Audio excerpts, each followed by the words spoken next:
Welcome to the Wandering Tangent Podcast. I'm BJ, with me is Jeff, and today we're doing something a little different. Instead of reviewing one movie, we're reviewing three in one go. Are we crazy or what? We are crazy, that's for sure. Yeah, three movies at the same time. And what are these three great movies that, well, supposedly great movies that we're going to be reviewing, BJ? Well, we have decided that it is time. We are going to officially talk about Star Wars. But instead of doing one movie at a time, there's 9 movies in the main series that would take us like 5 months to do. So instead, we're going to do it by trilogy. So this time, we're talking about the prequel trilogy. The Phantom Menace, Attack of the Clones, and The Revenge of the Sith. So, BJ, I have been waiting. This is kind of a big moment. I have a lot to say, so I'm going to really try hard not to just go on and on forever, but actually just get to the absolute things that I think need to be said. And that's it. But we'll start off. BJ, what is, as far as like your review, do you recommend that people watch these three movies? I mean, all of them are at least decent. It had been a while since I watched these. I remembered The Phantom Menace more fondly, but on rewatch, I don't know if you agree or disagree on this, but Phantom Menace in particular comes across as more of a kid's movie. Yeah, I Or at agree. least that's the tone of it I got. Absolutely. Yep. Attack of the Clones is like half a good movie and half cringe dialogue. Well, so you don't so it's kind of not recommended, right? That's what I'm getting. I mean, it's good enough. Like in Attack of the Clones, like all the stuff with Obi-Wan is pretty cool, but most of the dialogue between Anakin and Padme is not. Okay. It's not the first, nor will probably be the last time that I've experienced liking half of a movie because of the characters. Mm-hmm. And then Attack of the Sith is just pretty good. Oh, okay. So kind of a good recommendation for Attack of the Sith, right? I mean, if you're going to watch Revenge Star of the Wars, Sith, whatever it's called. I forget if I said Return of the Sith or Revenge of the Sith. Yeah, it's something to do with Sith. The Sith. Something Sith. Something Sith. That should be its The- real title. Something the about R-word Sith. of a Sith. Not to be confused with the R word of Jedi. We're going to talk about that next time. But anyway, what's your thought on these movies, Jeff? Yes, they're an okay watch. I do recommend that people, if they've never seen Star Wars before, which there are people in this world that are in that situation, I would recommend that they watch the original trilogy, which would be episodes 4, 5, and 6 first. So watch those and then go to the prequels, which is how the audience viewed them in the 80s and 90s and 2000s. So, yeah. So I do recommend them, but hit the original trilogy first so that you watch them in that order is what I would recommend. Yeah, I know that officially speaking, Lucas had the prequels like all mapped out, written up beforehand, but I don't know if I really buy that because there's just I think there's few. You have to take that with a grain of salt, as the expression goes. There's just a few too many cameos. Like, oh, what do you know? Anakin built 3PO, but I guess didn't. Well, thinking I don't. We can get into all those. Spoilers. Yeah, Okay, there's a lot to talk about. This is going to be a huge podcast, just to warn people. Just part. People now are going to be like, let's just give up. It's going to be long. Like, We already know. There's so much to talk about. But anyway, they might have to take a few different attempts at getting through it. I don't know if they ever listen to it. Oh, okay. So it's recommended. You recommend it. It's Star Wars. I don't. It's probably not our favorite Star Wars films. I would say it's safe to say that, but it's Star Wars. Yeah, just for completion's sake, I'd say go ahead and watch them. I don't know if Phantom Menace and Attack of the Clones are worth repeat viewing, but like I said, at least Phantom Menace comes across more as a kids movie now that I've watched it again. So maybe younger audience will enjoy it. But Definitely. Yeah, I actually do think that if you got young kids and you're okay with them watching, laser beams shooting at people and ships blowing up, if you're okay with that, then kids actually really like this type of adventure story. They do. and then I would say that Revenge of the Sith is just pretty solid all around. It's a good movie. I would say I would venture. Mm. You asked my opinion. Now what's your opinion on these? Did I already ask that? Yeah. What's going on? What are we doing? We're just Happy- like on the edge, ready to spoil all of the things about this. So By the way, happy daylight savings, everybody. I know it was a dark time, the time of daylight savings. Okay, as you may not know, I don't like daylight savings, but I think you'd be hard pressed to find anyone who actually does. really, I don't know. I chatted online with some people about daylight savings, and they're like, "Oh yeah, I love getting up early forever. I want to get up early all year long." I will I lose guess an so. hour of sleep every day. Just advance the clock continuously. It just makes me happy all around. Okay. Anyway, so should we get into spoilers and then talk about the prequels to the Star Wars trilogy, which is Yeah. episode 1 through 3? Sure. Yeah, Okay. yeah, let's go. Do you I want to wish I go had first? Or do you want me to go first? I wish I had some popcorn with me because I just want to hear what you want to say. Okay. That was the whole point of me doing this. I mean, besides the fact finally making you watch episode 9, These which Yeah. I have to watch too eventually. Yeah, eventually we're going to watch episode 9, Yeah, which neither of us have even seen because That's the downside of this is that we have to rewatch the sequel trilogy. Yeah. So the prequels, they're not very rewatchable. Like I've seen the original trilogy 100 times each for each of those. They're fun movies, great to watch. The prequels, I've seen them and I don't ever go back to them. I'm glad I finally rewatched them though. I honestly think that one of the big things is that everyone loved George Lucas in the 1980s. The fans loved him. They thought, this is a genius. Look at these amazing films. They may very well be the best movies ever made. There's some argument for that. And so he must be a genius. If the films he made are genius, therefore George Lucas is a genius.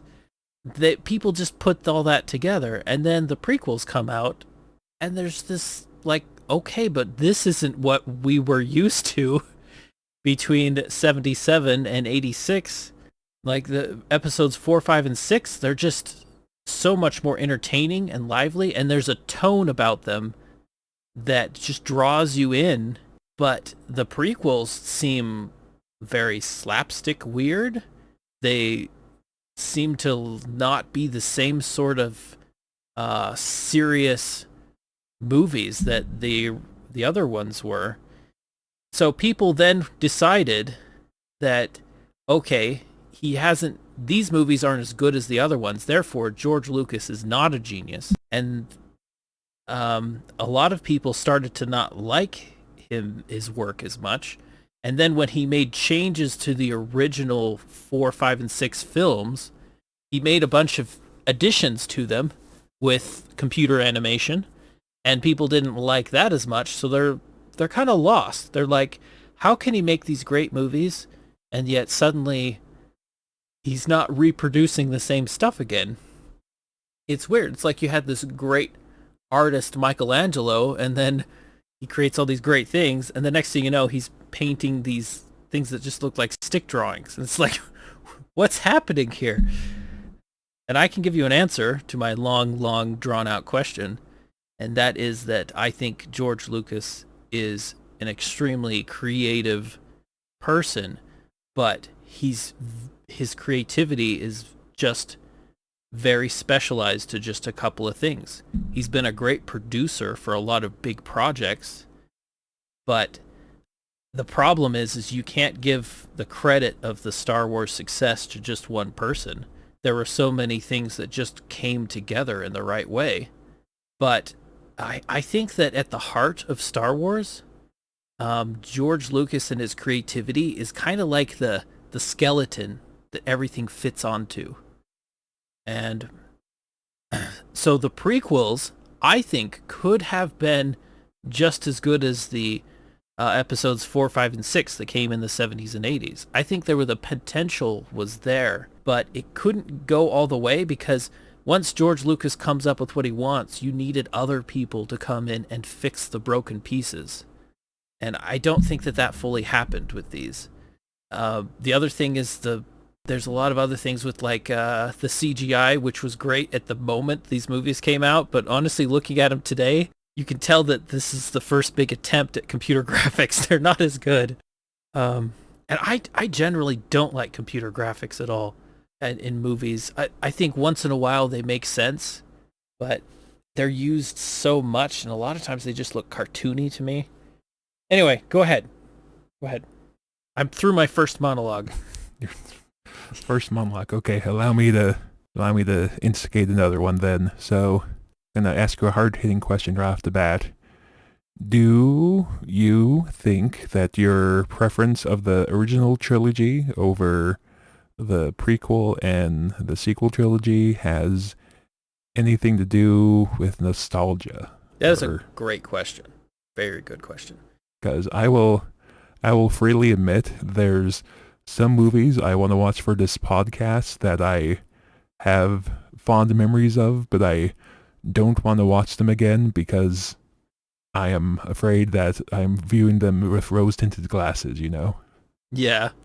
So, as a sort of a self-introspection here, do you think you might be a little guilty of that, or... Well, I can't...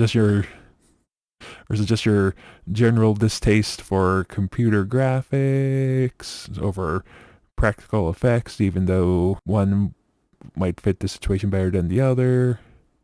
So, this is an impossible question to answer completely, which is exactly the kind of answer you probably didn't want. But, I mean, people have their own internal way of figuring things out. And to have a kind of bias towards something is something that you never really fully know. So the most correct answer I could give is it's impossible to know for sure. And there most likely is some amount of bias in my viewpoint, but there also is some amount of genuineness to it as well. And it's impossible to know where is where.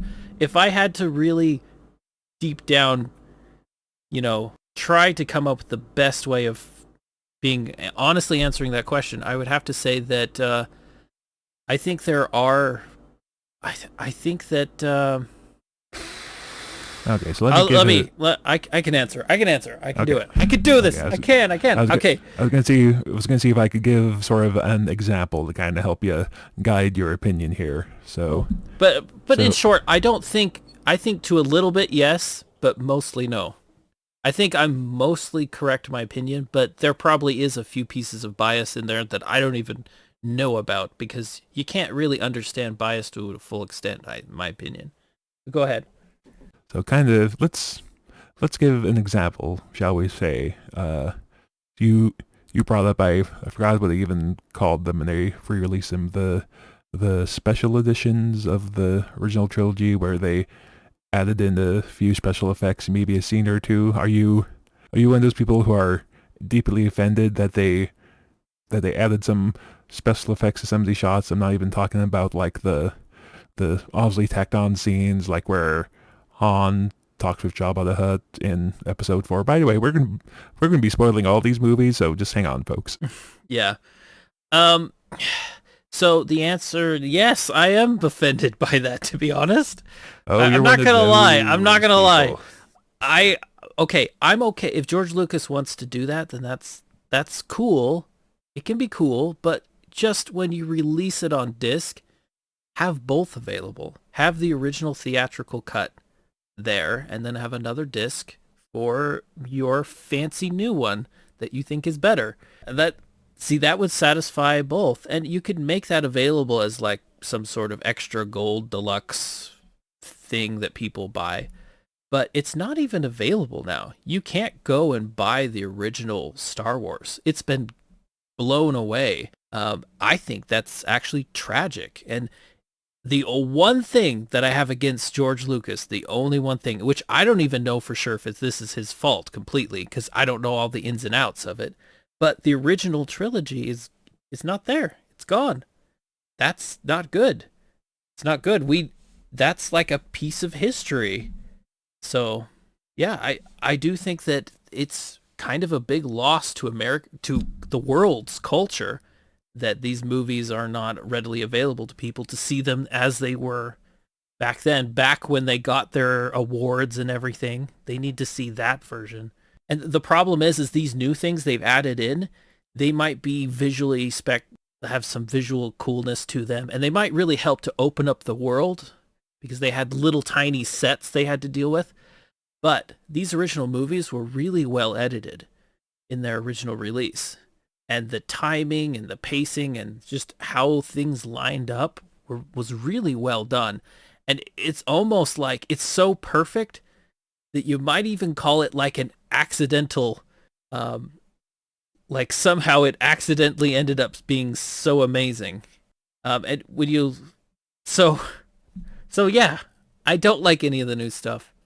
And I'm okay as long as they had both available, I would be fine with it. But the fact that it's gone does actually offend me.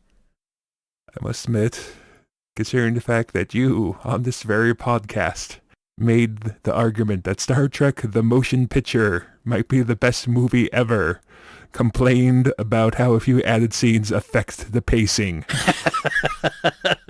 Okay. It is the best movie ever, in my opinion. I mean, maybe if they spent like 5 minutes panning around Millennium Falcon, would that be better pacing for you? If they had a story arc like Star Trek The Motion Picture, yeah, sure. The thing is, I forgive that movie of all of its problems because it did one thing so well that I decided the whole thing is good. Does that make any sense at all? No, it doesn't, but I'm gonna test the level of your vitriol here. So, all right. So, outside of the previously mentioned scene of Han talking to Jabba the Hutt, which is obviously tacked on, not needed, can you name me one scene? And mind you, you could probably make one up. We are somehow talking about the original trilogy suddenly, right? We're supposed to be talking about the prequels, but okay, go ahead. Welcome to the Wandering Tangent podcast. This is a tangent. Okay. So you're right. So, go ahead. You're the one that brought up the special editions. True. Name me, outside the Jabba scene, name me one scene added on and how it affects the pacing.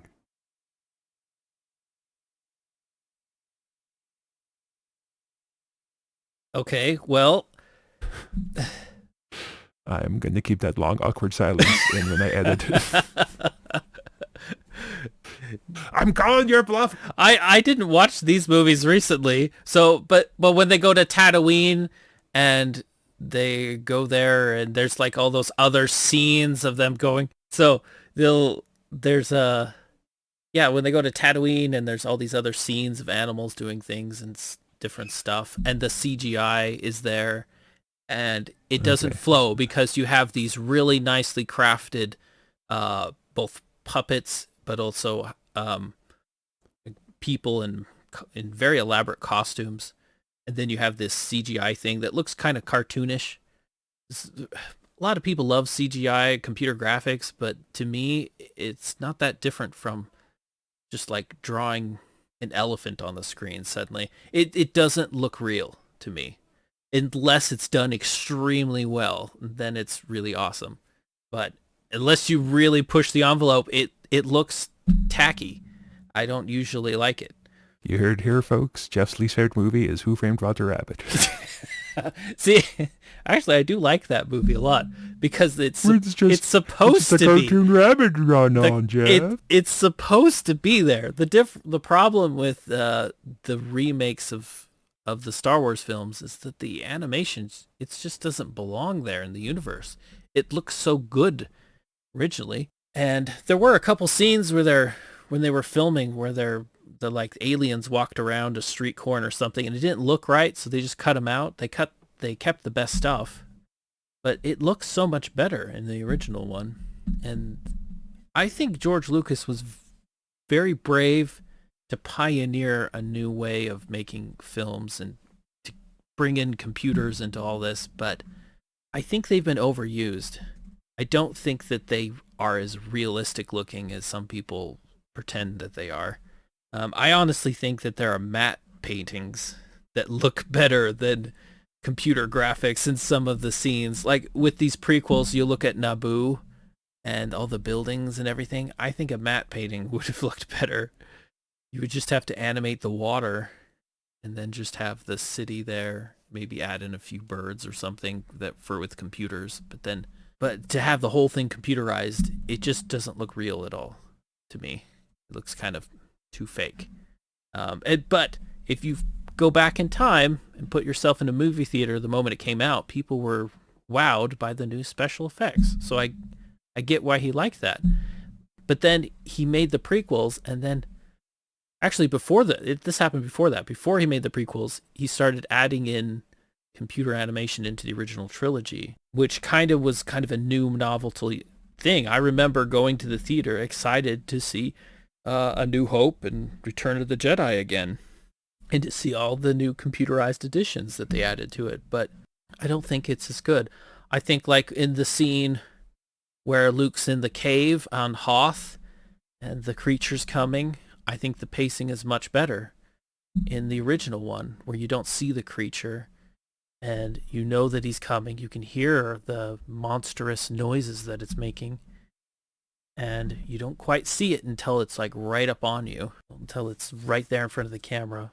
And they did that for practical reasons because they couldn't get a guy in a suit to look correctly, or maybe there's other reasons, but still, I think the original one was really well done, and the newer one, even though you get to see more, it's just not as scary and gripping. Anyway. As I don't know if we should set this conversation aside for next time. Yeah, we should. But we can go back to the prequels. It's either that, or do I let you do I let you get all your negative energy out now, just so you're bright and happy when you talk about the original trilogy? Yeah. Yes, we should get all the negativity out. This is really just a therapy session. It's not about reviewing a film. It's about getting through all of our bad feelings related to the film. I think the sequel trilogy, that's going to be the therapy session. Yeah, that's going to be oh my goodness. Okay, the prequels. There's one more thing I should probably say good things and bad things in different segments. I'll say some of the good things I really love about the prequels. I really like some of the ideas they had for how Anakin Skywalker fell. That was one of the big questions that the fans had after episodes 4, 5, and 6 came out. Is they thought, like, what happened to this Jedi that could turn him into Darth Vader? And I think some of the ideas Lucas had for how this person would slowly be troubled by his situation. He would look at the world as being unfair to him. He would see that he had great talents and people were not appreciating his abilities. And bad things would happen to him and he wouldn't accept them. Like terrible things, legitimately bad things happened to him and to the people he cared about. And he wouldn't let them go, which is a really hard thing for people to do. That is completely true. But all of those things, George Lucas and the other people who helped him, they put all that in the storyline, which leads up to the downfall of Anakin Skywalker. And I think all of that writing is super good. It's really spot on good. And you mentioned Revenge of the Sith is the better one of the three. I do think that in Revenge of the Sith, a lot of that negativity finally comes about. And you get to see it develop into its evil form that it is finally in the third movie. So that's great. I like that. So I'm going to cut in here for a second. Uh-huh. So a lot of complaints I see about Revenge of the Sith online is people thinking that Anakin turned too quickly or it was sort of a sudden turn. It sounds like you disagree with that. I disagree. I think that he was, it's almost like it was building pressure over time and then suddenly it snapped. I think it would have been greater if there were more films where we could see a slower, gradual transition. But there, I think even in that, if you were had even more buildup, there would still be like a tipping point where suddenly his old belief in himself collapsed and a new person emerged, where he finally let go of those Jedi morals that he had. Those Jedi beliefs and philosophies finally started to crumble inside him, and he had to then accept something else to keep going. So in this, in episode 3, it happens when the Emperor is about ready to die, and it's either let the Emperor die and with him this other path, or stop it. And so that's his breaking point. And then once he's past the breaking point, he then does what he's been wanting to do for a long time. Uh, and I think that's probably where that criticism gets good merit, because it would have been better to see him complain about more about how he wanted to save the galaxy and to bring order to the galaxy, all the positive things that he wanted. But I don't think there was much time for it, and I think they did a pretty good job. There's a scene in Attack of the Clones where he's sitting with Padme and he complains about how slow the Senate is and how the Senate just needs to make decisions so that the Jedi could go out and do what they need to do. And Padme's like, well, that's what we do. That's what the process is. And he says something like, oh, it's just too slow. It's too clumsy. Things need to be happening. Uh, they need to just make things happen and not talk forever. And they need somebody who can do that, who can just make decisions. And Padme says, that sounds like a dictator. And Anakin voices like, would that be such a bad thing? So you're beginning to see that he has beliefs in him that match Darth Vader, that are developing, where he sees pain in the world and all he wants to do is to bypass all of the good things that are trying to figure it out but are too slow. He wants to bypass all that and go straight to what he thinks is right, which is to get rid of all of the positive things of their republic. So I think that all of the evil that is Darth Vader had been growing inside him. But the moment you get to the point where he has to choose between the two worlds and he chooses the Emperor, that's when it finally, his Jedi virtues crumble. So it's almost like, I think that transition is more realistic, where you have a good person that's good for a long time, but then eventually the foundation gets cracked and the building comes down. And even though it happens in an instant, this potential problem had been brewing for some time. So I am not going to take credit for this observation. I actually got this off of a YouTube video. But in Revenge of the Sith, Anakin gets told twice that someone was too dangerous to be left alive by two very different people. He gets told that by Palpatine after he kills Count Dooku. He gets told that by Mace Windu as Mace Windu is about to kill Palpatine. Yeah. Yeah. Yep. Don't know if you've ever noticed that. I didn't notice that until I saw that video on YouTube. I'm like, oh. Yeah, that is a good point. Yeah, so it's almost like he's being confronted with the same philosophy. Because to a certain extent, and again, I got this from the same YouTube video, but it kind of makes sense. By and large, the Jedi are probably the good guys, but they are not perfect. Well, I think that's the difference. There's a key part to that there. And one of my favorite lines of this movie, which is a real quick line, is when Obi-Wan is confronting Anakin as he's having his big temper tantrum at the end of episode 3. He says, only the Sith deal in absolutes. Absolutes. Yes, I love that line. I didn't think of it much long ago, but I think one of the differences between the Jedi and the Sith, the Jedi understand when they're weak. They don't hide their weakness. They know it.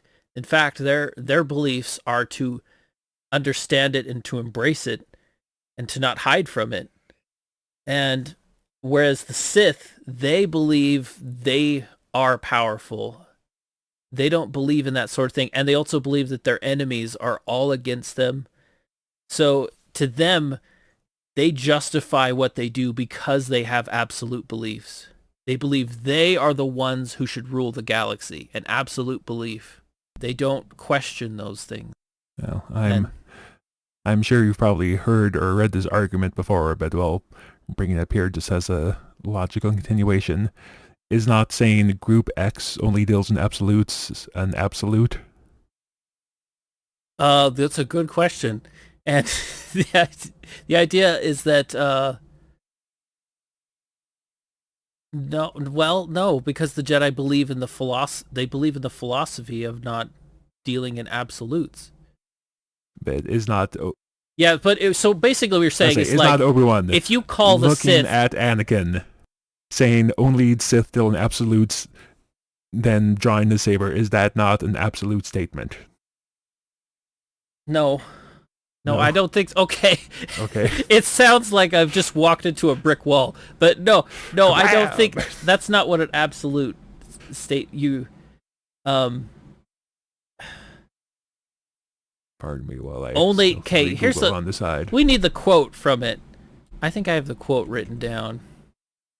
No, I don't have the quote written down. Yeah, it's only the Sith deal with absolutes. Isn't that an absolute?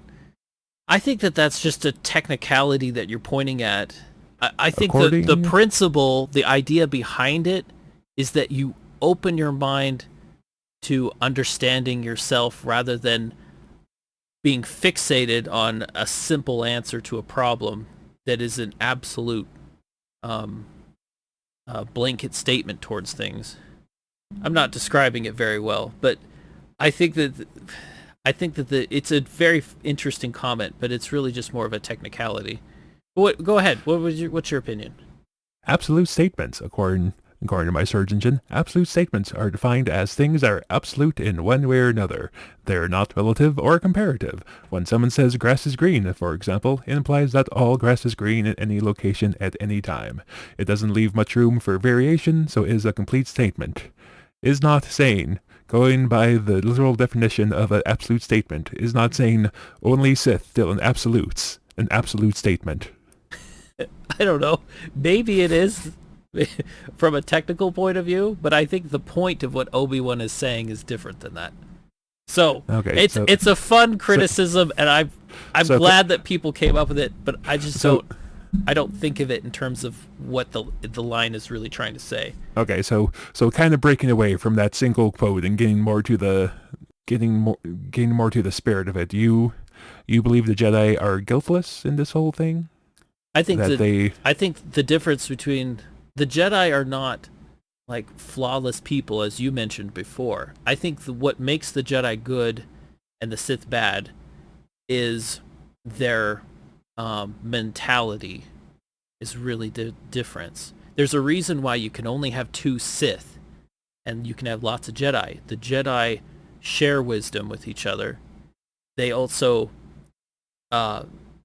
they do all that, and they don't betray each other and murder each other. The Sith do all those things. The mentality of the two groups is different. The Jedi believe in letting go of all your passions, so that now what's left of you is someone who can learn the truth without needing passions to direct you and increase your bias.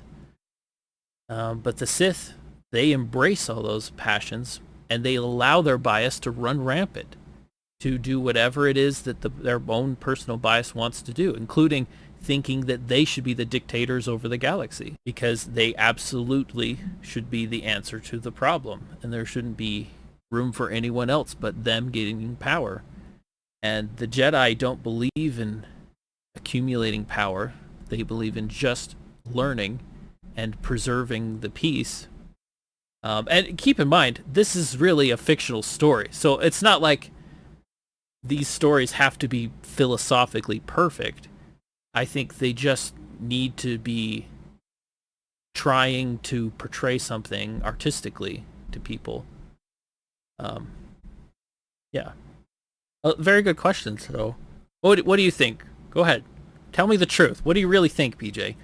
I do not think the Jedi are blameless in this. I mean, they know Anakin's history from the start, and in Anakin's defense, he does try to go by the Jedi code throughout Revenge of the Sith. When he's after he has the visions about Padme dying, the first person he goes to is Yoda. But the only advice Yoda gives him is just deal with it. Which is which is actually one of my favorite scenes, because he's told he tells him like, he tells him all these problems, and the answer that Yoda has is that you have to, in order to let go of fear, you have to let go of the fear of, you have to let go of needing things to be a certain way. One of the brilliant things about George Lucas, you might think of this differently, but one of his brilliant things is that he did study a lot of different philosophies from different cultures to come up with things to add into this story. And the fact that the Jedi have to let go of all of their passions in order to reach enlightenment as a Jedi, I think is very interesting. And to bring up Star Trek, because of course I would. And Mark, there's a first Star Trek reference. Well, I guess the first Star Trek reference from you. I already made fun of the motion picture at some point. Yeah, but going along, the Vulcans have something similar, where they also have sworn off the need for physical things, the need for even emotional things like honor and glory, and being seen as the right person in the room, like the smarty pants in the room. What do you call that? Like just jealousy in general. They take all those things and they get rid of them. And so all they have left is them trying to seek the truth as objectively as possible and without any emotion. So the Vulcans kind of follow a somewhat similar thing to the Jedi, where you're getting rid of you're getting rid of the love of anything else except for just wisdom itself. Which I'm not advocating that in real life we do these sort of things, but I just think they're interesting ideas. And there are some people that have followed somewhat similar stuff. So the idea that in order for Anakin to solve this, he needs to let go.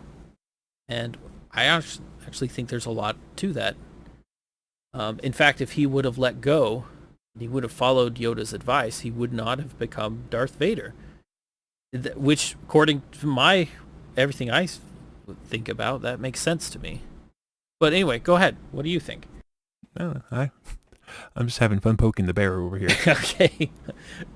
One of the other things I really like about this movie, since we're talking about things we like right now, I really liked Senator Palpatine in this. I thought the actor did a really good job. Ian McDermott is the best part of the whole trilogy. Oh yeah, I think that of all the acting in the prequels, he is by far the best acting performance of all. I love how he just subtly, he doesn't like come out straight up against Anakin's beliefs. He just kind of is very subtly playing against them. And he in fact uses Anakin's own values against himself. Because Anakin believes that he needs to take care of the people he loves. He needs to bring peace to the galaxy. Those are positive, good things. And the Emperor uses those good things against him. And what he does is he gets him to see how he can have those good things that he wants if he follows the dark side. He gives him this promise.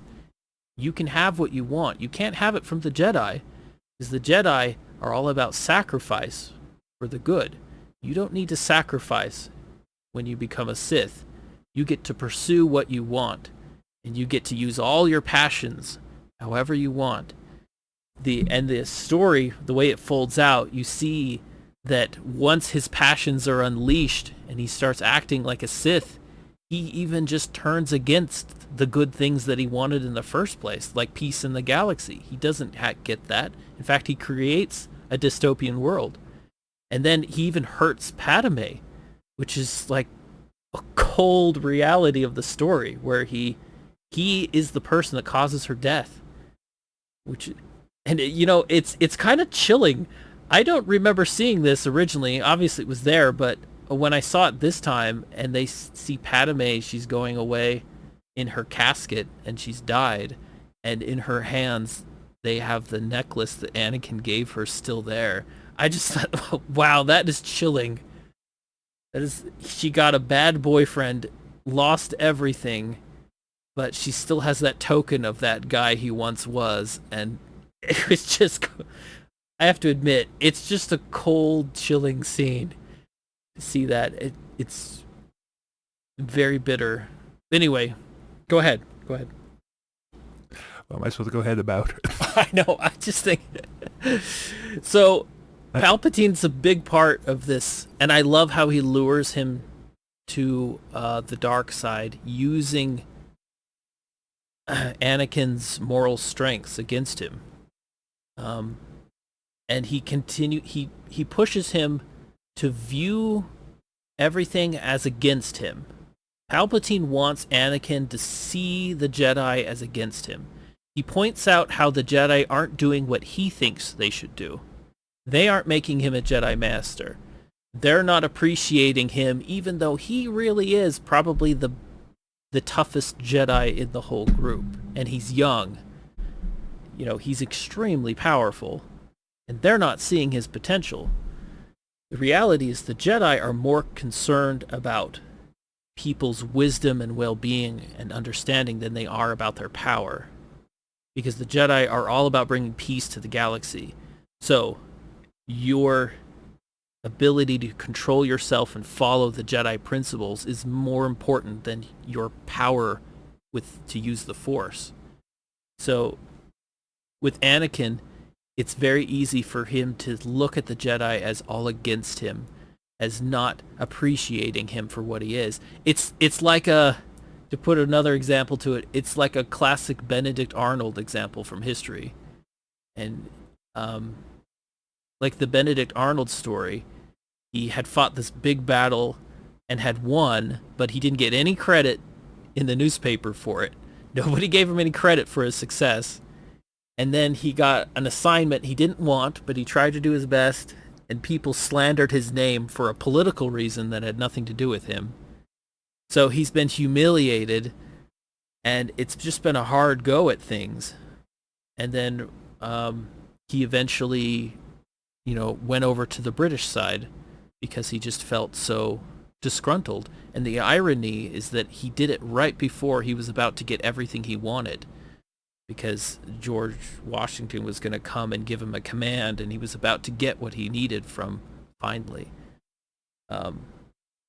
So it's kind of like with, I think one of the smart things that George Lucas did is he knew that for people to make these big transitions from good to evil, there has to be a number of things that play out to where they begin to question the good things in favor of this other path that's more seductive.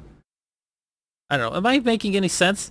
Yeah. Sometimes I don't make any sense when I talk, and I don't realize it until I listen to it later or somebody tells me about it later. But yeah, so I think all of that is brilliantly well done. I really think the prequels could have been 6 movies. They should have been 6 movies. We could have gotten more battle scenes. The prequel hexology. Yeah. That would have been good. Then we would have had more time with Anakin and Obi-Wan forming an attachment.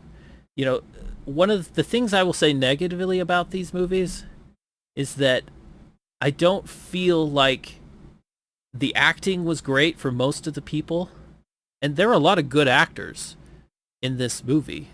Um, but just in the movie, like the guy who plays Qui-Gon, Liam Neeson, he does pretty good. He's a good actor, but something about these movies made everybody a bad actor, except for the Emperor. He just did well anyway. But maybe George Lucas doesn't know how to direct actors very well, but or something. Their acting just seems flat, and so when Anakin and Obi-Wan are together, you just don't feel like they're friends. You don't feel like there's a long connection. The characters talk to each other like there is some sort of connection there, like they're longtime friends. They've been through things. Their lines seem to hint that they've had lots of adventures together, but I just don't feel it between their performance. What do you think? I think it's probably intentional in Attack of the Clones.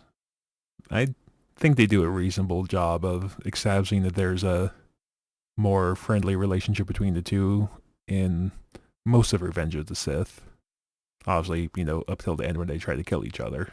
Mm. But yeah, I think I tend to agree that with what you said a while ago, in that Lucas is probably at his best when he's filtered through someone. Yeah. Hmm. Because at the risk of getting us back on the original trilogy, most people, at least what I've seen online, most people tend to agree that Empire Strikes Back is probably the best movie of those three. And I do not believe Lucas directed that one. Someone else directed it. Yeah. In fact, he didn't do very much directing altogether. He did direct A New Hope, but there were lots of work that was done in post-edit where they finished filming and then they edit the movie and then they realized they needed to fix a few more things about it because some of the storyline didn't make sense. And so, in fact, George Lucas's wife helped with the editing and a few other people too. And they fixed a lot of the things that weren't working with The New Hope. So it's almost like, my opinion is George Lucas is actually very clever and good at stuff, but he can't create a finished product that is up to what standard it should be. There needs to be other people that help clean up some of the dialogue, clean up some of the scenes, maybe add in a few storyline points that don't work very well. And if that can happen, then you'll have a really good movie. The Indiana Jones movies, George Lucas was very influential with them, but they had Steven Spielberg and other writers and other people involved. So, yeah, I think here's my big thing. Like, I honestly think that the problem is that people have this mentality to them. This is me going on probably way too deep into philosophical junk, but I sort of think that we have this tendency to like look for some sort of superhero Caesar, like grand Napoleonic like leader who is like perfect and good and the best in every way, and they're always doing the right thing. It's like we believe that Chuck Norris is directing Star Wars, but in the real world, human beings are just human. They have strengths and weaknesses, and we tend to throw them away when they're not doing well enough, and then we tend to praise them infinitely when they do something good. And so but all this is just kind of like an idea of how we judge people. George Lucas is very good at a lot of things, but can anyone really be good at everything?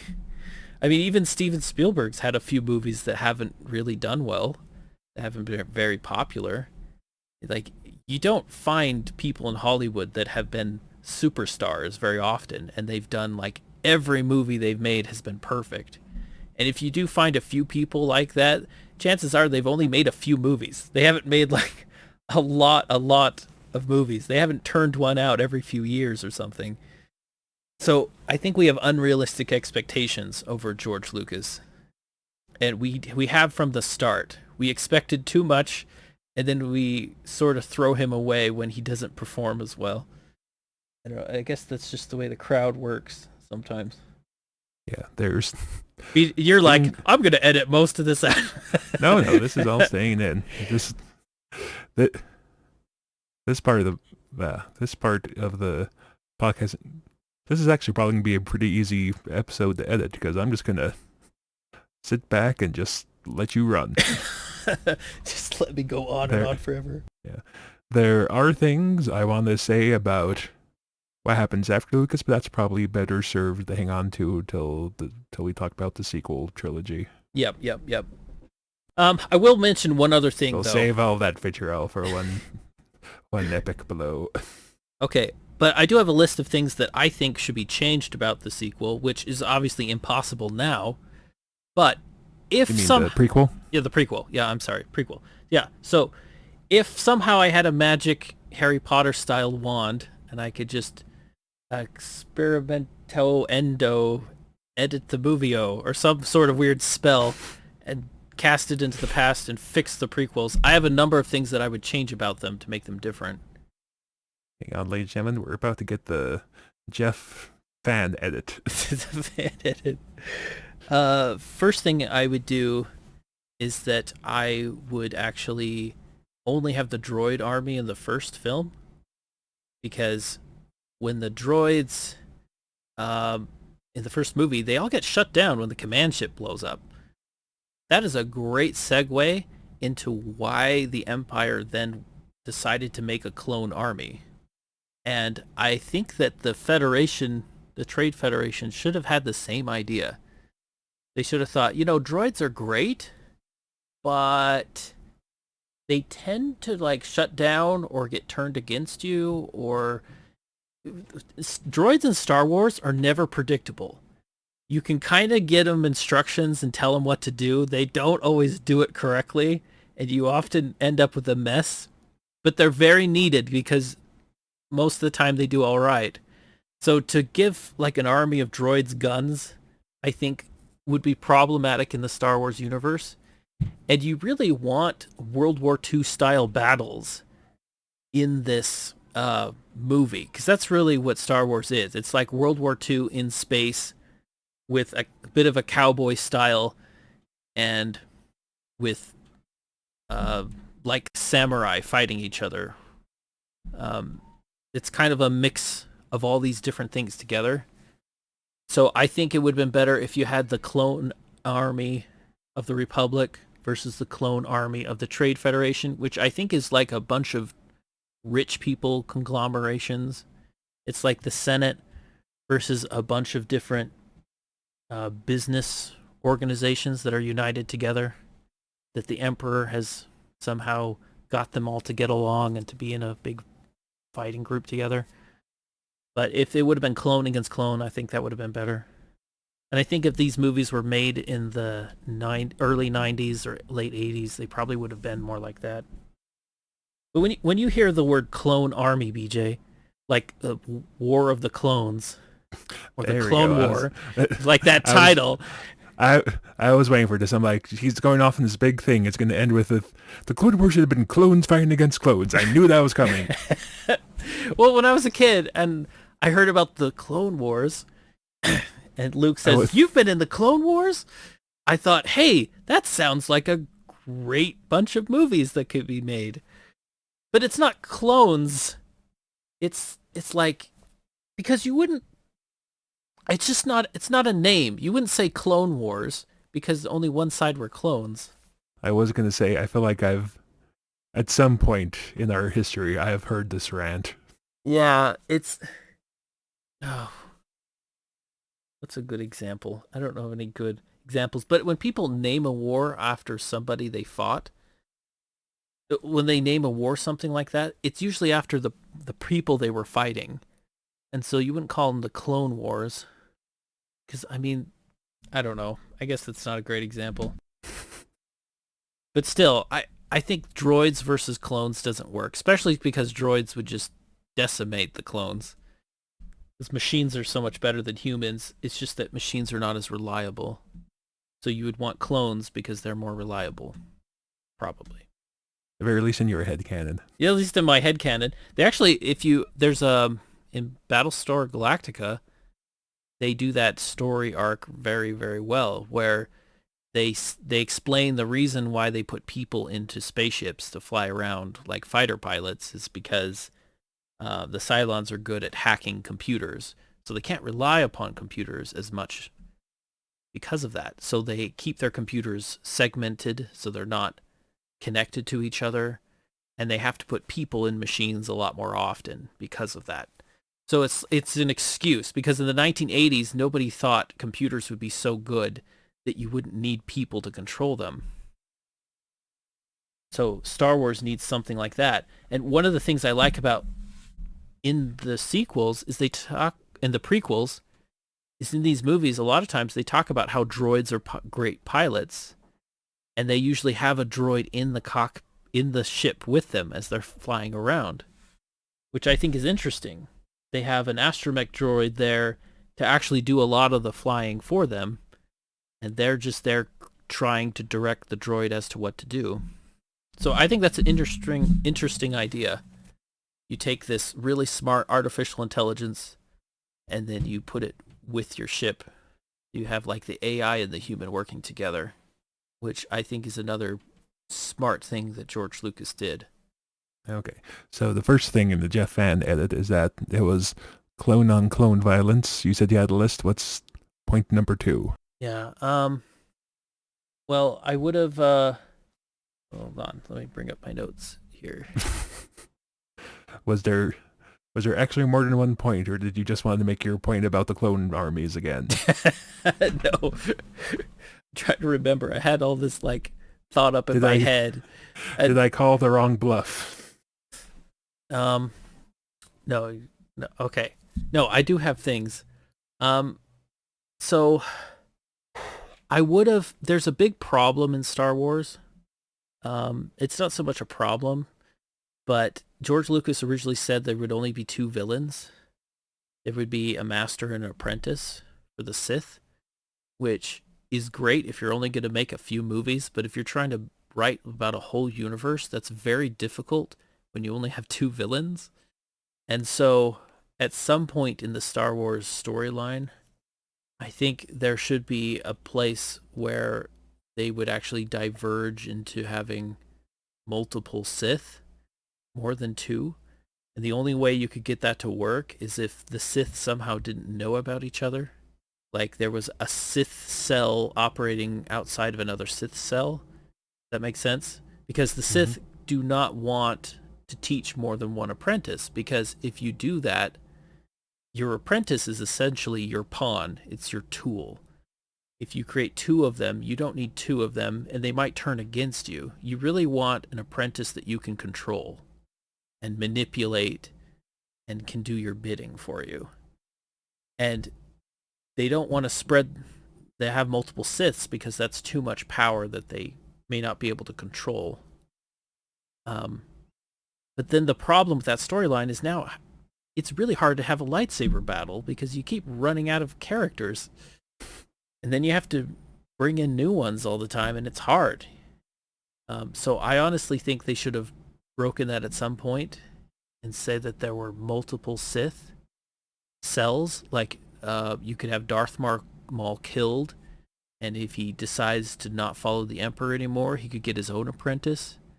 As long as Darth Sidious doesn't know about him, he may not try to kill him in order to keep his standing as Sith Lord. I thought that would be something they would try and do in episodes 7, 8, and 9, but that didn't happen. Sure didn't. Yeah, but so I would say,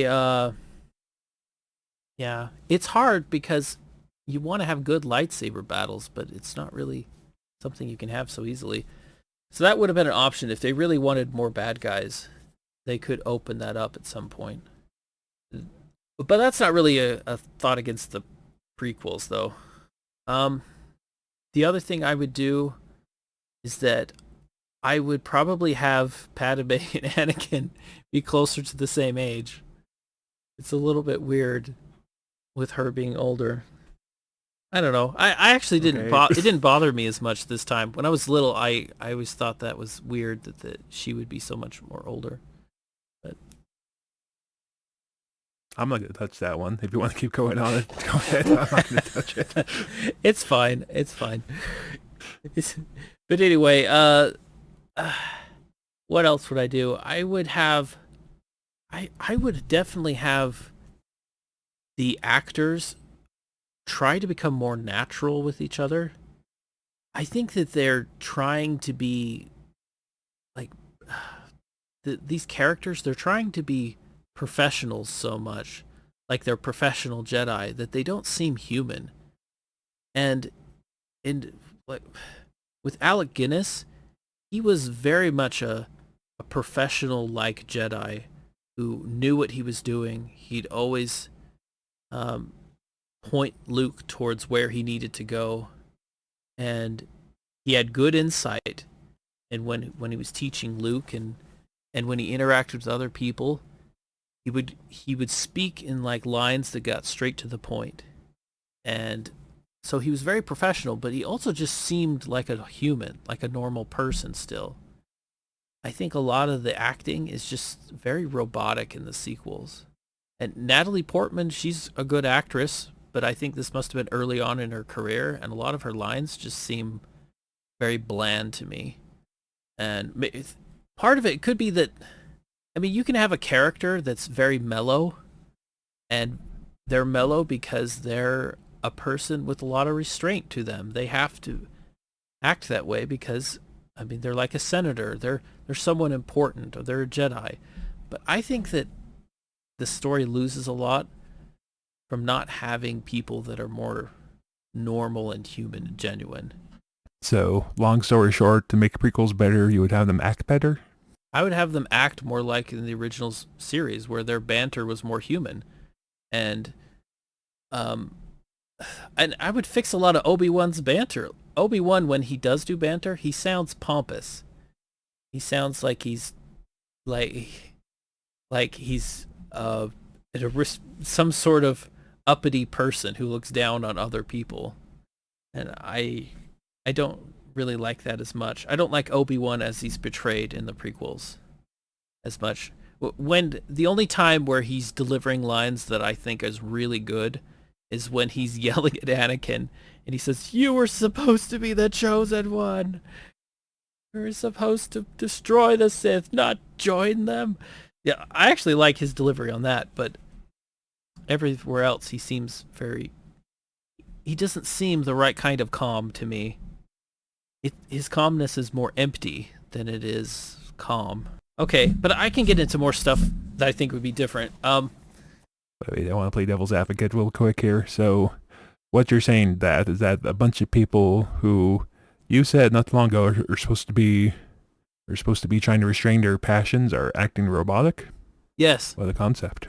Yeah. Well, yeah, and I get what you're saying, but And I'm not saying that they did it on purpose. Like I said, I'm just playing devil's advocate there. what I'm trying to say is, like, it's not so much that they're not supposed to restrain their passions, it's that they're supposed to act natural. The acting just doesn't sound natural to me. It looks like the lines they're delivering are just lines they're delivering. There's a difference between when you're acting, you're supposed to be acting like how a person would speak, as if there were no cameras there. There was no audience. As if these lines were not being given to you from a script, but they were just coming from you. And maybe the lines need to be changed a bit to match the character, sure.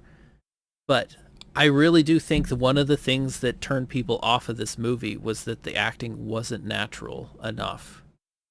Does that make sense? Yeah. It's really hard to explain, but you can see it in movies where somebody's just like reading a line from the script, and if they speak it, and you're suddenly, it's as if the movie is not a movie, and you're just entranced in the storyline. Yeah. Yeah, but yeah, that's a question of whether that's the actor's fault or if that was the direction they're given. But I think all of these people, I think we've dwelt on that one enough. Yeah, well, all of these people have been in other movies where the acting's been fine. But But you see, the Emperor, when the Emperor is talking, I thought all his lines were great. The way he delivers them, he seems more like a genuine person. His character is coming through those lines. They're not just being fed from the script. But I don't know. I didn't like Padme's performance or Anakin's performance, or Obi-Wan's performance, or even Qui-Gon's performance. Not so much. Any of those characters. But anyway. Okay, so point 3, after like a 20-minute discussion, is act better. Yeah, act better, please. Come on, people, act better. That's what I would have said on the set. I would have been sitting there and be like, come on, everyone, act better. Act better, all right? We need to make this movie good. I would have saved the movie. I would have saved them all from being a bad film.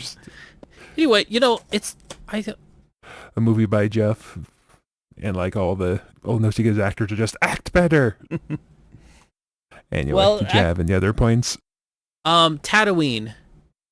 I don't like Tatooine being used in the prequels at all. I think they should have found another planet. And it doesn't make sense. In fact, what I think they should have had Aunt Beru, what were they? Uncle Owen and Aunt Beru. They should have been people that the storyline would have been the same. You would just put them on another planet. And then the moment they got Luke, they knew that they couldn't stay there anymore because Vader knows about them and that spot. They would have to find somewhere else where nobody would go looking for them. What planet would be great for that? Tatooine. So I don't think they should have been on Tatooine because it's a little strange. Vader just happens to never go back there. I kind of get that. He thinks that the children are dead, so he never goes looking for them. But he is a Sith Lord, and it's Darth Vader. He can sense things.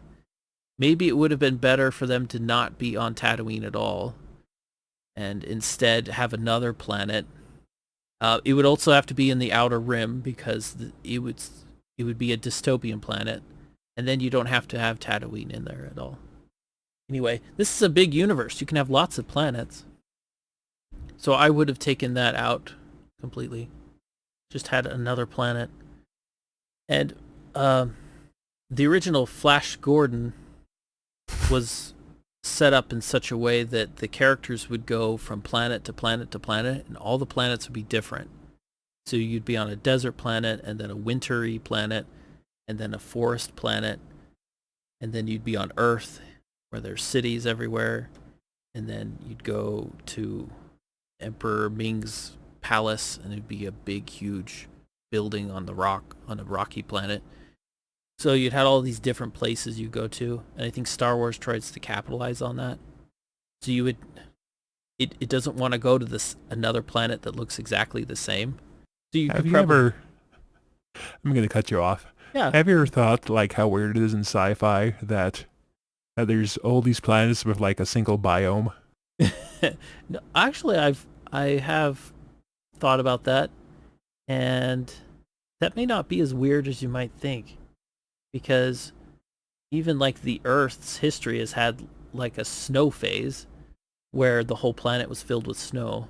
So it's not so much that these planets are one biome forever. It could be like the biome changes and you go from like a lush forested planet to things changing, and then it goes to a desert.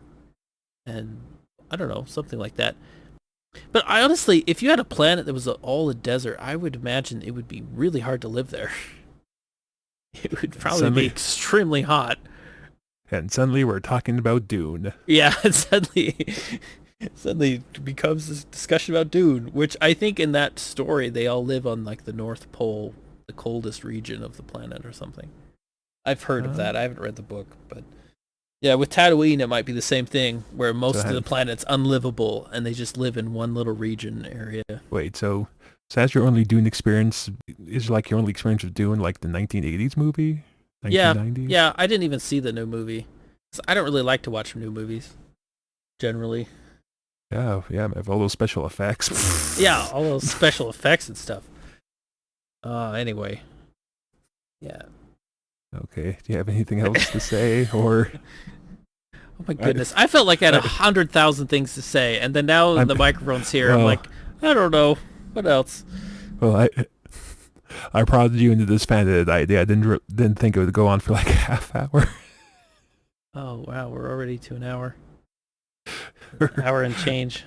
Yep. So. It's really too bad that the prequels weren't better, because they have a lot of things in them that I think are great. I really like how the pod racer scene in the Phantom Menace, I think, is really good. I wouldn't have them racing Anakin just for the sake of getting the Nubian engine or whatever they needed. I think it would have been better to have Anakin. He has to race because his slave owner forces him to for money, and they just happen to bet in order to win his freedom. I think it makes them... I mean, Padme even had a problem. Like, we're endangering this child in order to save us. This doesn't seem like a good idea, which I kind of agree with Padme. It doesn't seem like a good idea to endanger Anakin over it. It would have been better, I think, that if they had just been forced along that path by Anakin having to race anyway. But Anakin secretly loves to race because that's the kind of kid he is. Yeah. Anyway, I've been talking so much. I think I've talked to the point where you're just letting me ramble on now. That was my plan for this whole podcast. That's why I chose Star Wars. I'm like, I haven't had to say a thing. I'll just let Jeff go. But I don't know. I'm trying to think how to phrase this. If you have this much dislike for the prequels, I am so excited to see what happens, and we talk about the sequels in a month or so.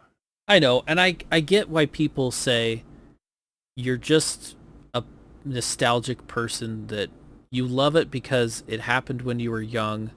Anything that goes on when you're young, you just love it for the rest of your life, blah, blah, blah. I think there's some truth to that, but there's not as much as some people point out to be. The reality is I think that storytelling in general has kind of gone downhill through the last few decades. And I think it's either people don't like too much, they don't want their stories to be about something, or when they do make their stories about something, they kind of overdo it. And the original trilogy, episodes 4, 5, and 6, they were just fun to watch. And when they got all philosophical on you, they really led you into it. They didn't just plop it down in front of you. And I feel like modern movies, they try to be philosophical, but they don't really know what exactly to be philosophical for. So they just kind of like throw in these little one-liners. They're supposed to mean something. But really, what I like about the original Star Wars is how the whole storyline has a structure that where it all works together, that the scenes lead you up to the point where you get to see the battle that Luke goes through. It's an internal battle as well as an external battle with people fighting. And the prequels, I think that if you just had, like, I don't know, another director, maybe Ron Howard or somebody that could have directed them, and maybe a few extra writers that could have fixed some of this dialogue. Just randomly get Ron Howard. They did. I think they did try to get him to direct these movies, and he said no. And so Lucas finally had to do it himself. But Lucas is not really a director, in that that's not his greatest strong point. His strong point is in coming up with the original story. And he's a really good producer. He can put talented people together, and he could have a good vision of what he wants, but he needs other people to kind of help him along the way so that it works correctly. So what you're saying, Dad, if George Lucas would have got J.J. Abrams... Oh my goodness. Have I even mentioned J.J. Abrams so far in this podcast? I think it's the first time his name has come up. we'll have to wait another time to discuss it. But no, I don't think J.J. Abrams could have solved it. But I think that was my attempt at trying to derail your train of thought. Yeah. So okay, I'll summarize. I know you have strong feelings about J.J. Abrams, which I'm sure we will get to. Which don't matter now. It doesn't matter now to have strong feelings about him. I had strong feelings about him like 10 years ago, but we weren't podcasting then. It doesn't really matter what I say. I'm just one person. But so the basic things I would change is that I would get rid of most of the CGI in favor of traditional special effects like were done in movies previous to this. So matte paintings, models, some of the matte paintings could be replaced with computer animation, but you would still animate things with computers, but it would be little bits here and there. You wouldn't animate people, especially like Yoda would not be animated. You would get the puppet out and make him a little bit slightly younger, but not very much because he's still old at this point. And you would do it the more traditional way. And some of the big shots of the city could probably be CGI, but you would still use models for the ships because those models get really close to the camera. You want them looking as good as possible. So I would change all of that. I would get someone else to direct it, and I would make sure that everyone got better acting direction, and then some of the dialogue would be changed. So they're just different movies you like them more. I would have Obi-Wan be less of a... He wouldn't say, "Are we picking up another pathetic life form?" He wouldn't be so negative towards Jar Jar. You want to make him playful and interesting, and he's not old at this point. He's still young. But I wouldn't have him be so negative towards things. So Jar Jar would stay in? Jar Jar would, yeah, I mean, you got to have comic relief. It's hard because the droids do so well with comic relief in this. But I would have everything less slapstick. It makes the movie very much for 10-year-olds, which, I mean, who cares about 10-year-olds? This movie needs to be mine. It shouldn't belong to children. Anyway, well, yeah, so I would actually keep Jar Jar, but I would change a lot of his lines, have him be more sarcastic rather than fumbling idiot.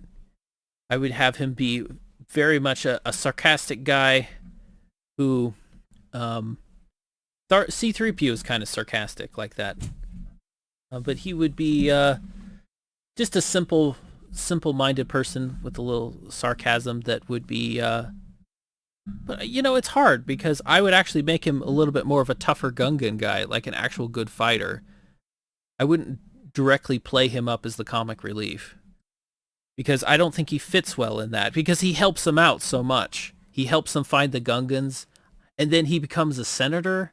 If you're going to keep that where he becomes a senator in something important, I wouldn't have him be a bumbling idiot and then make him a senator. That doesn't make sense. You'd almost make him more like an actual character who's good at stuff, who can manage things. It would be good because you don't want all the good characters in the movie to be Jedi. You want a couple of characters that are just the Han Solo type. So I would make him sarcastic for some playful banter, but I wouldn't have him be a clown at all. And then he's the segue to this other Gungan people who save them in the end. And I would have the Gungans play a bigger role in the storyline. They're just a distraction, but yeah. Okay. I mean, okay, But the pod race. Yes, this is. Yes, we are on a podcast. Which has become less discussion about the actual movies and more about Jeff's fan edit. Yeah. Oh, I regret everything about this podcast. We knew eventually. Eventually you would come to that. Oh, I am so disappointed in past me for egging you on this point. I don't think you really egged me on. I was kind of like, you know what? We should do this and see what happens. Because I'm not talking about the podcast in general. I'm talking about like like maybe 45 minutes ago, when I encouraged you to, yeah, Jeff, what would you change about these movies? I thought it was going to be a bullet point, not an essay. Yeah. Well, I mean, there's so many good points you could do. The thing about these Star Wars movies is that they're not, you can't build the world within the movie. These are just like small windows of time within the Star Wars universe. And it's hard to really do that in a way that where you feel like the characters have been through a lot, even though you haven't shown it. It would have been great if you could make it into 6 movies. And then the audience, by the time you get to the point where Anakin finally turns and kills Padme out of a fit of anger, at that point you would have seen how crushing that is because these characters have really attached to each other. But I just don't feel like that when Obi-Wan and Anakin are together and they're like, yeah, we're in this sort of problem again. I just don't feel like there's a lot of rapport between them. Not really. But anyway. Okay. So BJ, I gotta Yes. shut up at some point. So tell me, what would you change? Probably nothing, right? You would just move on with your life and not think about it over and over again. At this point, I think you filled our fan edit quota. We are approaching, at least pre-edit, we're approaching 90 minutes on this turkey. Yeah. And only about half that's been actually talking about the movies. Yeah. That's normal. Well, we'll have a lot more to say with other films. Yeah, there's yeah, my mind's just completely blank now. Good. Because I'm ready to talk for another half hour about what I would change. I'd probably change a lot of things if I went through and could change it, but those are the most basic things. But it's not like I don't pretend to know all the answers for these movies. But I really think that they had a huge potential, though. They could have been really awesome and just as good as the originals. They just needed a little bit more work in them, and they would have been great. It would have been great. And I think the best part of all these movies is it's really the downfall of Anakin and how it's handled. I think that is gold star, well done. Yep. A lot there's an old phrase like the path, what is it? Like the path to evil is paved with good intentions or something like that. Path to hell is paved with good Yeah, you got it. Path to hell. Yeah, okay. Is paved with good intentions. So that's a good way of kind of summarizing Anakin's downfall. He has so much grief over his loss that he's had. He loses his mother. He's grown up as a slave. He feels like the universe is a bad place and it's hurt him, which is absolutely true. All of those things are bad. But he's so eager to solve all those things that he lets go of a lot of his morals in order to achieve it. And the Emperor uses those good things against him. And in the end, when he becomes Darth Vader, he just screams, "No!" It's just... When I first saw that, I was like, "No!" Which they actually cut some of the "no" off. They shortened the "no," which is surprising. I would have thought that if they had a chance to remake that scene, they would have cut out the "no" and just had him like get mad and crush things around him with the Force. But no, the "no" is still there to this day.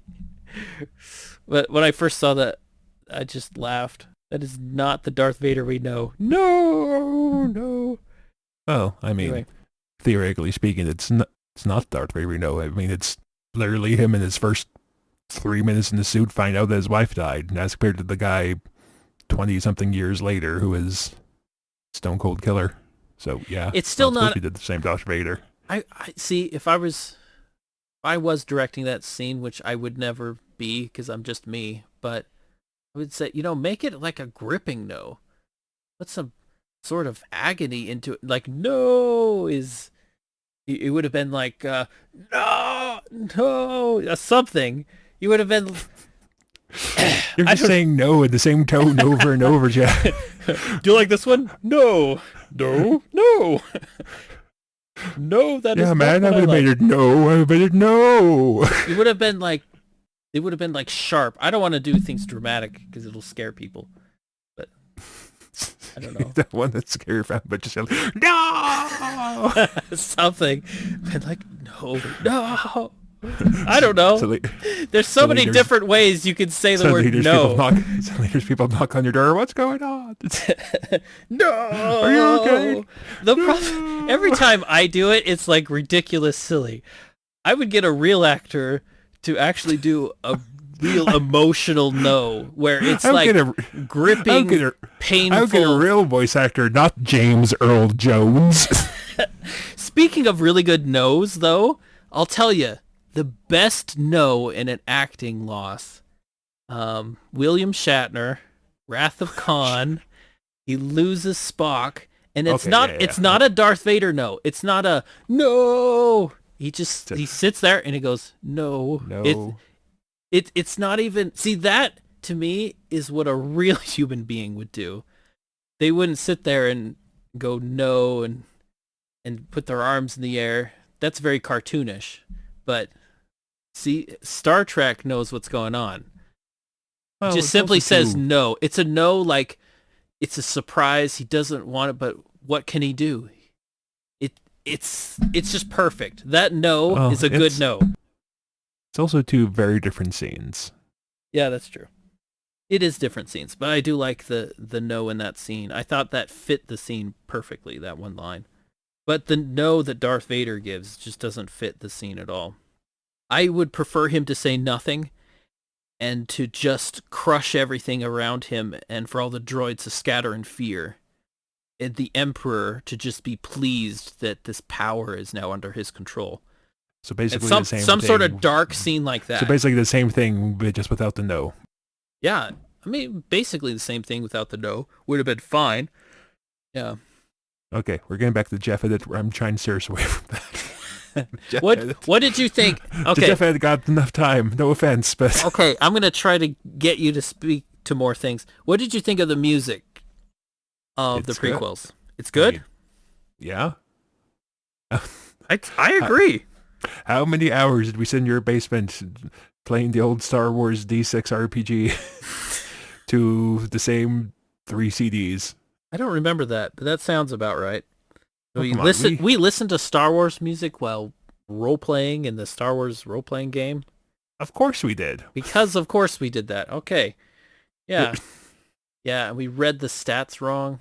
Well, actually, I read the stats wrong, so we were blowing up Star Destroyers with X-Wings. Because, yeah, I didn't do the conversion right. We were like 13, and we had fun. That's what mattered. Yeah. Yeah, so the music's really good. And yeah, listening to music again in this made me realize that I don't think I've actually listened to just the soundtracks for like the sequel trilogy. Is that still John Williams? It is. Okay. Should probably listen to those so that way there's at least one good thing to look forward to when we watch the sequels again, I guess. Mm-hmm. You know, I really thought I would talk forever about fan edit stuff. And I kind of did, but honestly, I really should have condensed my list down to like a 5-minute discussion. I was going to say, you thought you were going to talk forever about it?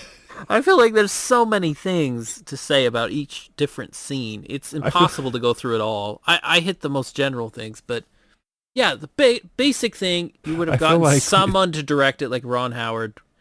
He probably would have fixed most of it. Because he's a good director. He does all right. That's about when he did Apollo 13 years before this.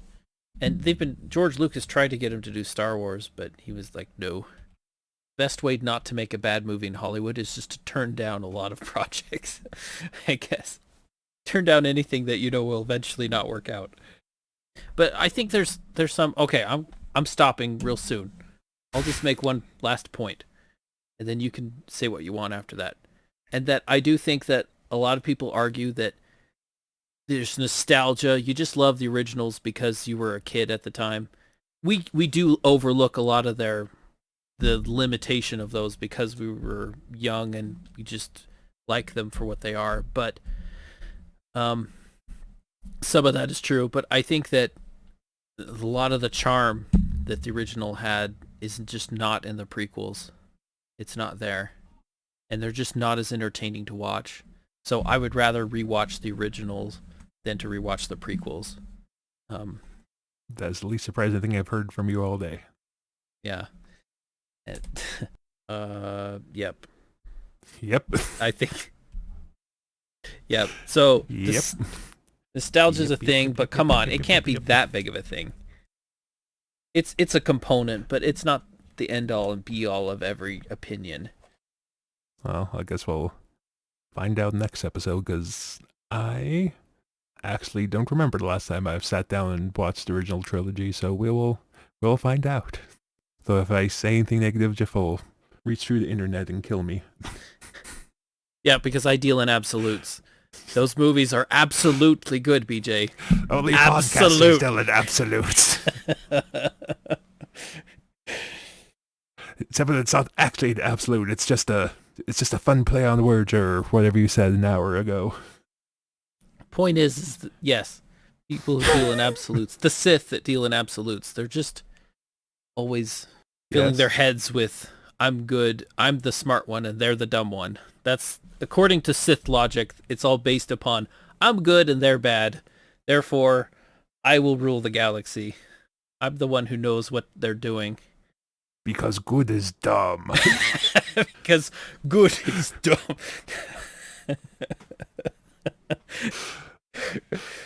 That's from Spaceballs. Yeah, I haven't watched Spaceballs in forever either. Because good is dumb. Very good. All right, anything else you want to say? If I had anything to say, I forgot all about it by now, so if anyone actually made it this far, I am super impressed. We'll try to edit most of it out. No, we won't. You're a big believer in just letting the podcast be as terrible as possible. This is the true podcast experience. Yeah, we like editing down a podcast to make it worthy of a listen. That's like dishonest to people. I mean, it must be pure and perfect as it was originally spoken. I mean, at this point, I don't know what people want to listen to, man. I mean, some of the episodes I thought were one of our better ones have almost no views. Some of the ones I thought were terrible have the best views, so I don't know anymore. It's whatever the algorithm loves the most.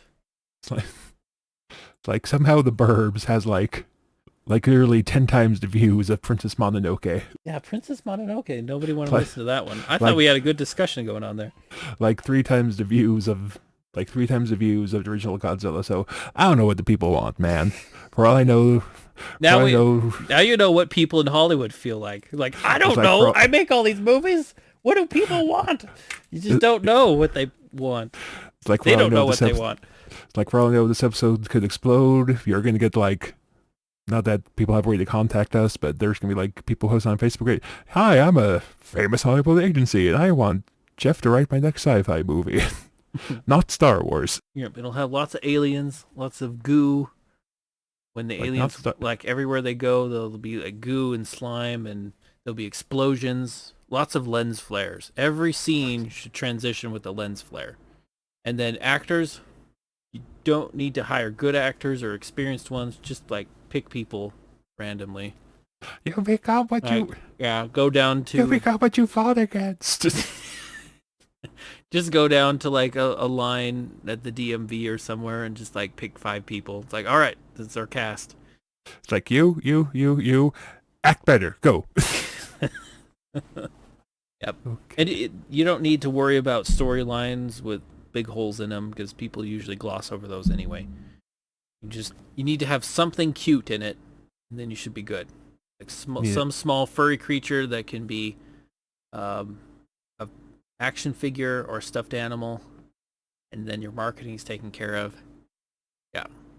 All of that needs to be in place. It'll be a great movie. I completely said that in a serious way, right? Very serious. Yes.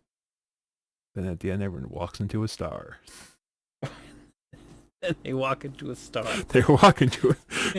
They use Life Day to teleport and save the day. Oh boy. That was a fun movie to talk about. Oh wait, I'm not supposed to say movie. It was not a movie. It was a made for TV I don't care special anymore, feature, man. holiday special. Yeah. Oh, Yeah, the exactly. secret Okay. nice sigh. Okay. All right. Close off this mess. Close off the- Let's shoot it dead. Oh, thank you for. Oh, thanks everyone for joining us for Just Fan Edit of the Prequel Trilogy. My great vanity project. Along with a brief discussion about the Star Wars Prequel Trilogy. I'm so sorry, everyone. This was not planned. I take full responsibility. Don't say that, because Oh. you don't want to take full responsibility. And what is there really to be responsible for? I mean, they chose to listen to it. We're just insulting our viewers now. This is your fault. It's like, it's all Obi-Wan's fault. It's all the viewers' fault. They made us do it. They made us do this. We had to stop us keep by not talking. watching. And now the video after this can get 0 views, so you'll know. I mean, then again, if we're gonna do about, if that would have stopped this, we would stop the Prince Mononoke has like 6 views on YouTube. I know. To be honest, one of those views is probably not even me, because I haven't listened to it. I think I listened to it just to make sure it went through okay. So one's me. But anyway, no one wants to hear about us lament about our lack of viewers, because obviously we deserve it. Obviously, we've earned it. We take We've full earned it. responsibility for it. We've earned every single view we didn't get. Okay. Oh, so anything positive you would like to say about the prequel trilogies that you haven't said?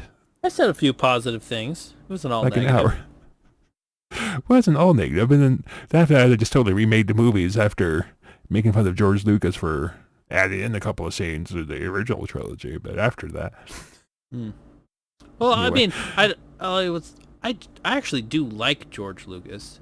He's still like a cool dude. I'd love to meet him one day, which I never will, because I'm a normal human, and he's George Lucas. But yeah, I do like a lot of things in general. I'm not negative towards him. I just wish that he would somehow, use his Hollywood powers and somehow get the original trilogy to be released to the masses again, which he can't, because obviously he's sold the whole thing to Disney and all that. I was going But to say anyway. his Hollywood powers have been purchased. Yeah, they've been bought out.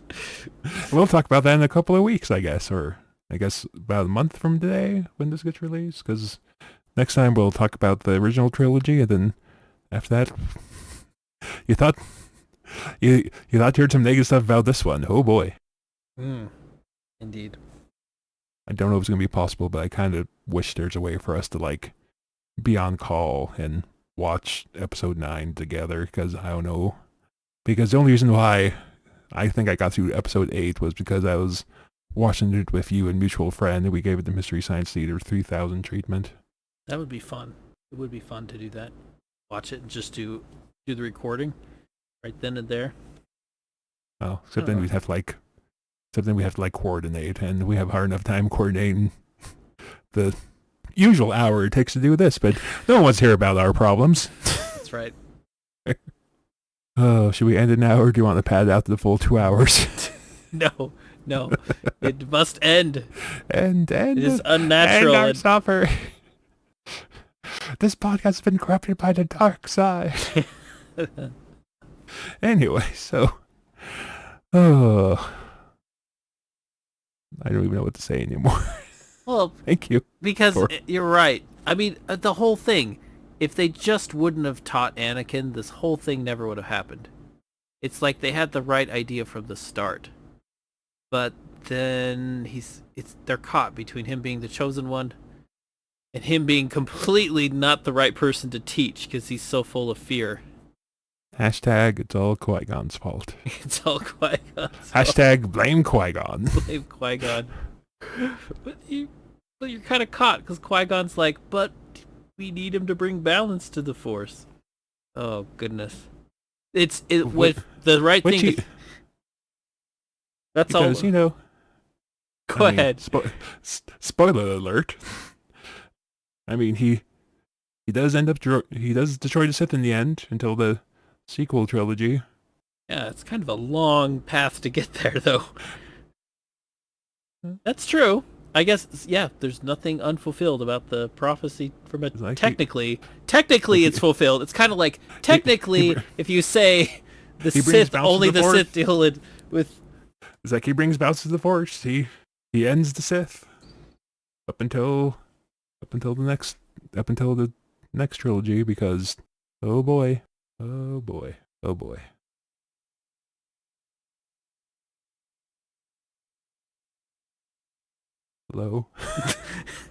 Hello. Is there anyone out there? That was a real-time impersonation of the number of people who made it to the end of this episode. Just nothing. Anyway. Okay, let's here's this time. Final thoughts? No. Okay, cool. Thank you for joining us on this, whatever this was, this episode of the Wandering Tangent podcast. We're sorry, we won't do this again. We'll do better next time. I promise. No! No! We became a terrible podcast. No! It's that darn Palpatine telling us to speak our own thoughts and words and come up with our own ideas, not be robotic, keep it natural. It's that Palpatine telling us how to make a podcast, and then this happens. Talk more about how you would fix the prequels. Do it. Give your own ideas about the prequels, you must. Wait, that sounds like a Sith. That's Darth Yoda. You know what? If the Sith ever got Yoda, they would have it made. No, I just want. You'd be like, join the dark side, you must. Give in to your hate, you will.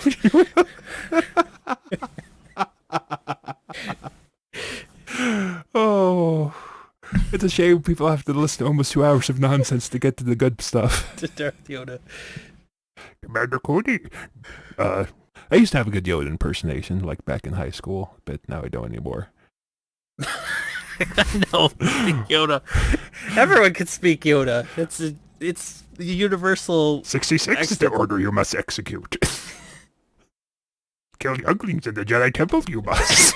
Kill the Uglings? Did you say kill the Uglings? The Younglings? Younglings. Oh, Younglings. We now call them Uglings, we must. Uglings. Oh no, we need to stop now. Oh no, if we keep going, we're going to hit 2 hours, and that's not allowed. Last time we hit a 2-hour episode, they killed the podcast. Really? I thought that one did well. No, I'm talking about the episode of Willow we never released. Oh yeah, because it was because it's just too long. No, we've not hit two. We do not have a 2-hour episode. Is that why you keep delaying it? You want to go to 2 hours, right? You want to hit that 2-hour. No. No, I keep trying to change it. I keep trying to end it and we tangent. That's what this podcast is. Uh-huh. Okay. Because all of a sudden we hit Darth Yoda and off we went. Yeah. Okay. I'm actually ending this time, unless you stop me. Which Jedi do you think would make a good Sith, really? If they turn to the dark side, which one would be a good villain character? You weren't actually supposed to stop me. Because, okay, one last thing. It just came to mind. I think if Mace Windu went to the dark side, he would be really cool. Just saying. And, purple's kind of a transitionary color anyway. Samuel Jackson would be excellent at that. He's always good at everything he does. Only Sith deal with purples. Okay, but that's not true, because he's a good guy. We like the good guys. All right. Is he no, we're stopping. We're stopping. Thank you for listening to this episode of the Wandering Tangent Podcast. If you got this far, I don't know what to say. I'm sorry. I'm BJ. With me was Jeff. And we will see you next time. We actually know what we're doing this time.